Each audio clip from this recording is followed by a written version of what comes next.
কয়েকদিন ধরেই আমি পোস্টটা ফেসবুক ফিডে দেখতে পাচ্ছি যে প্রতি 10 জনের মধ্যে 5 জন মেকআপ আর্টিস্ট, 2 জন নেল আর্টিস্ট, 2 জন কেক বানায় আর 1 জন নার্স। আমার চেনা পরিচিত কিছু অযোগ্য মেয়ে আছে যারা এই পোস্টটাকে শেয়ার করে ভীষণ মজা পাচ্ছে আর নিজেদেরকেও মহান ভাবছে।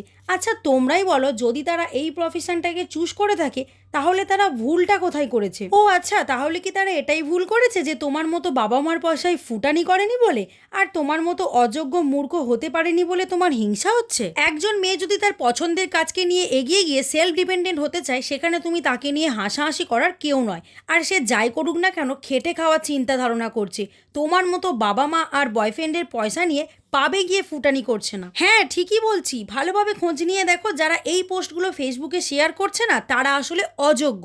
হ্যাঁ আমি তাদের অযোগ্যই বলবো, কারণ ওরা নিজেরা তো কিছু করেই না আর অন্যের কাজগুলোকে নিয়ে হাসাহাসি করে। তাদের অযোগ্য বলবো না তো কি বলবো, তোমরাই বলো। আমি একটা কথা বলি, যারা এই প্রফেশনটাকে নিয়ে হাসাহাসি করছো না, 3-4 ঘন্টা মেকআপ করা বা নেলস করা বা কেক বানানো, সেটা বসেই হোক বা দাঁড়িয়েই হোক, তোমাদের মতো অযোগ্য মেয়ের হাতে যদি ব্রাশটা তুলে দেওয়া হয় না, 1 সেকেন্ডও লাগবে না ওই ব্রাশটা ছুঁড়ে দিয়ে তোমরা পালাবে। কারণ তোমরা তো জানো কাজটা করতেই পারবে না। তাই বলছি, কাউকে নিয়ে হাসাহাসি করার আগে তার জায়গায় এসে দাঁড়াও, তারপর তাকে নিয়ে হাসাহাসি করবে।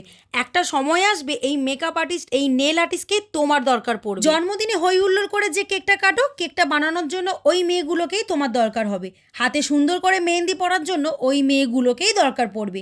এই সেলফ ডিপেন্ডেন্ট মেয়েগুলোর সামনে দাঁড়িয়ে কথা বলার যোগ্যতা তোমার আছে?